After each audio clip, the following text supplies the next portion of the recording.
ரெண்டே விஷயம்தான், ரொம்ப பெருசாலாம் திங்க் பண்ண வேண்டாம். 2 விஷயத்துல கண்டிப்பாக மனம் விழுந்து போய்விடும். ஒன்று பொண்ணு, இன்னொன்னு மண்ணு. நான் சொல்றது உங்களுக்கு விளங்கும்னு நினைக்கிறேன். பொண்ணை 2ஆ பிரிக்கலாம், மண்ணையும் 2ஆ பிரிக்கலாம். சரியா? சிம்பிளா சொல்ல போனா ஒண்ணு பொருள், இன்னொன்னு இச்சை. இந்த 2லையும் டெய்லி என்ன செஞ்சிருவோம்? அப்படியே விழாத மாதிரியே பேசுறீங்க. விழுந்தாலும் மீசையில மண் விட்டா தம்பி, என்னையும் சேர்த்தா நான் பேசிட்டு இருக்கிறேன். சத்தமும் ராமன் சொல்லுங்களேன். ஹல்லேலூயா. அப்போ இன்னைக்கு அநேக காரியங்கள் நம்முடைய வாழ்க்கையில காலையில எழுந்த உடனே பாக்கெட்ல காசு இருக்கா, பால் வாங்கணும், பாக்கெட்ல கேஸ் இருக்கா, நான் வெளியில எங்கேயாச்சும் சில காரியம் செய்யணும், துட்டு இல்லைன்னா கோபம் வந்துடும், கோபம் வந்துச்சுன்னா குடும்பம் 2ஆயிரும். அப்படிதானே? கையில காசு இருக்கிற வரைக்கும் சந்தோஷமா இருப்போம். குடும்பத்துல காசு குறைய ஆரம்பிச்சுட்டு, பேங்க் பேலன்ஸ் குறைய ஆரம்பிச்சுட்டு அப்படின்னா வீட்டுல பிரச்சனை வந்துடும். இதுதான் இன்னைக்கு அநேக குடும்பத்தில் நடந்துட்டு இருக்கு. துட்டு இருக்கிற வரைக்கும் சந்தோஷம், இல்லாவிட்டால் திண்டாட்டா. ஆனா இன்னைக்கு ஆண்டவர் சொல்றாரு, உங்க மனங்கள் மாறுச்சுன்னா 10 பைசா பேங்க்ல இருக்க வேண்டாம், கர்த்தர் உங்களை உயர்த்தி வைத்திருப்பா. சத்தமா ஆமென் சொல்லுங்களேன். பணம் பெரிய விஷயம் கிடையாது, பொருளும் பெரிய விஷயம் கிடையாது. இது எல்லாம் என் காலுக்கு கீழதாக கர்த்தர் வைத்திருக்கிறார். எத்தனை பேர் விசுவாசிக்கிறீங்க? விசுவாசிக்கிறவங்க கையை தட்டி ஆண்டோடைய நாமத்தை மகிமைப்படுத்துங்களேன். என் காலுக்கு கீழேன்னா இதுதான் என் காலுக்கு கீழே. இந்த கீழே தான் பணத்தையும் பொருளையும் பொண்ணையும் அங்கதான் வச்சிருக்கிறார் எனக்கு. ஆனா இன்னைக்கு பணமும் பொருளும் பொண்ணும் இதுக்கு மேலதான் நிறைய பேருக்கு இருக்கு. அதனாலதான் அது குறைஞ்ச உடனே இது வலிக்குது. உண்மையா பொய்யா? இது குறைஞ்சதும் இது வலிக்குது. இது வலிச்சுச்சுன்னா இது உடைஞ்சு போயிருது குடும்பம். இன்னைக்கு உங்கள் மரங்கள் மாற வேண்டும் என்று சொல்லி கர்த்தர் சொல்லுகிறார். அடுத்தது பாத்தீங்கன்னா இச்சை.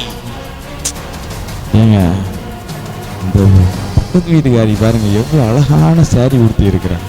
நானும் வாரம் கேள்வி போத்தீஸ்ன்னு நாகர்கோயில்ல ஏறாத கடை இல்லை. என் கண்ணில் மாட்டாத சேலை அவ கண்ணில் என்ன செஞ்சிருக்கு?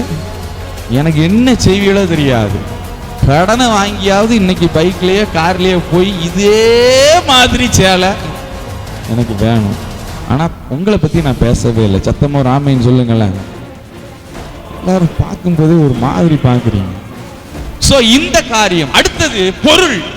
ஏங்க அப்பா வீடு கட்டிட்டாங்க, எனக்கு கீழே இருக்கிறவா வீடு கட்டிட்டாங்க, நான் மட்டும் என்ன சும்மாவா?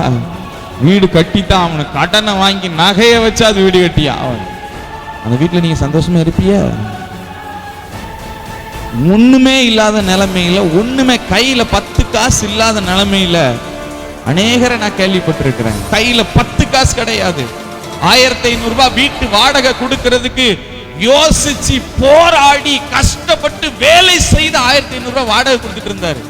ஒரு நாள் ஆண்டவர் தீர்க்கமா பேசினார். அவர் கூட ஒரு மீட்டிங்ல வந்திருந்தப்ப ஆண்டவர் கூப்பிட்டு பேசினாரு, உனக்கு புதிய வீட்டை நான் கொடுப்பேன் அப்படின்னு. தேம்பி தேம்பி அழுகிறார். எனக்கு அவர் சூழ்நிலாம் தெரியாது. எல்லாம் முடிஞ்சோடனே என்கிட்ட சொன்னாரு, நான் என் வீட்டு வாடகை 1500 ரூபாய் கொடுக்கறதுக்கு என் உயிர் போகிறது. என் உயிரை, என்னுடைய ரத்தத்தை நான் சிந்தி அந்த 1500 ரூபாய் வீட்டு வாடகை கொடுத்துட்டு இருக்கேன் சார். எப்படி நான் சொந்த வீடு வாங்குவேன்? அது எப்படி முடியும் என்று சொல்லி சொன்னான். நான் சொன்னேன், நீ விசுவாசிக்கியா?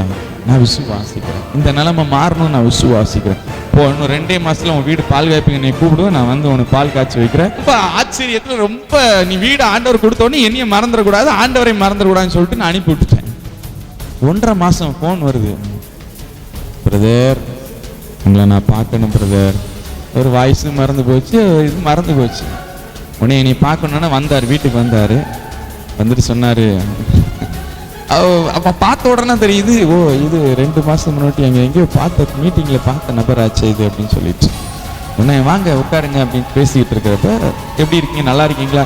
எனக்கு நான் ஆண்டவர் பேசின காரியத்தை நான் மறந்துட்டேன். அப்போ அவர் சொன்னாரு, 2 மாசம் முன்னாடி எங்க ஊர்ல வந்து எனக்கு ஒரு விஷயம் சொல்லிட்டு போனீங்க, ஞாபகம் இருக்கா? தெரியலையே பிரதர். சரி, கர்த்தர் எனக்கு ஒரு புதிய வீட்டை கொடுத்துருக்கிறார், நீங்க தான் பால் காய்ப்புக்கு வரணும் அப்படி சொன்னார். அப்போ அவர் சொன்ன காரியங்கள் என்னை வியக்க வைத்தது. அவர் சொன்னாரு, நீங்க அன்னைக்கு சிம்பிளா சொல்லிட்டு போயிட்டீங்க. நான் சொன்னேன், நான் சொல்லலப்பா, நான் சொல்றதுக்கு என் நாக்கில் நரம் கூட கிடையாது. நான் சொன்னா கண்டிப்பா நடக்காது. தேவன் சொன்னா மாத்திரம்தான் நடக்கும். நான் சொன்னது உண்மையா நீ நம்பாத, அது ஏன் வாய் கிடையாது, கர்த்தர் தான் உனக்கு கூட பேசினாரு உன் இருதயத்தை பார்த்து அப்படி சொன்னார். ஆண்டவர் பேசினது உண்மைதாங்க. நெருக்கத்துல இருந்தேன், கஷ்டத்துல இருந்தேன், நஷ்டத்துல இருந்தேன், எல்லாம் முடிஞ்சிட்டு இருந்தேன். கடைசியில பார்த்தா 15 வருஷத்துக்கு முன்பதாக என்னை விட்டு போன சகோதரன் என்கிட்ட வந்தாரு. வந்து சொன்னாரு, நம்ம அப்பா உனக்கும் எனக்கும் ஒரு சொத்து வச்சிருக்கிறாரு, எனக்கே தெரியாது. அவர் சொல்றாராம், ஒரு சகோதரர் வந்து அந்த சொத்தை இன்னைக்கு விற்கணும், அதுக்கு உன் கையெழுத்து என்ன செய்யணும் வேணும். இவர் சொன்னாரா, அப்படியா, சரி நீ கையெழுத்து மட்டும் போட்டா போதும், உனக்கு நீ எந்த இடத்துல வீடு வேணும்னு கேட்கியோ நான் அந்த வீட்டை நான் உனக்கு வாங்கி கொடுக்குறேன்னு சொல்லிட்டு அந்த சகோதரர் சொன்னார். இவருக்கு கை ஓடல, கால் ஓடல. ஐயா எப்படி இது நடக்கும்?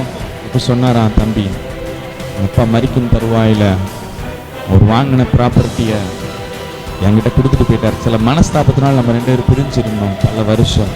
இன்னைக்கு என் மனசு கொஞ்ச நாளா உறுத்திக்கிட்டே இருக்கு, உங்ககிட்ட எப்படியாவது அந்த காரியத்தை சொல்ல வேண்டும் என்று சொல்லி கிட்டத்தட்ட அந்த லேண்டை 1.5 கோடி ரூபாய்க்கு நாங்கள் சேல் பண்ணினோம். கர்த்தர் எனக்கு 75 லட்சம் ரூபாய்க்கு, நான் எந்த இடத்துல 1500 ரூபாய் வீட்டு வாடகை கொடுக்காம ரத்தப்பாடு பட்டுட்டு இருந்தேனோ 75 லட்சத்துக்கு எனக்கு கர்த்தர் வீடு கொடுத்திருக்காரியா அப்படின்னு சொல்லிட்டு என்கிட்ட சொன்னாருங்க. வீட்டு பால் காய்ச்சி போக முடியல. நான் சொன்னேன், அன்னைக்கு 3 நாள் மீட்டிங் இருக்கு, என்னால் வர முடியாது அப்படின்னு. நீ கண்டிப்பா வரணும் அப்படின்னு சொன்னாரு. நான் இப்போ வரைக்கும் அவரை போய் பார்க்க முடியல. ஆனா இன்றைக்கு கர்த்தர் நல்லவராய் அவருடைய வாழ்க்கையில பெரிய காரியங்களை செய்து வந்து கொண்டிருக்கிறார். அல்லேலூயா. இன்னைக்கு கர்த்தர் உங்கள்கிட்டையும் அதான் எதிர்பார்க்கிறார். உங்க மனம் மாறணும்னு சொல்லி கர்த்தர் ஆசைப்படுகிறார். அவர் சரகைகளின் கீழே அவர் வைத்து காத்து கொண்டிருக்கிறார். ஆனால் நம்முடைய மனங்கள் இன்றைக்கு எப்படி தெரியுமா போயிருது?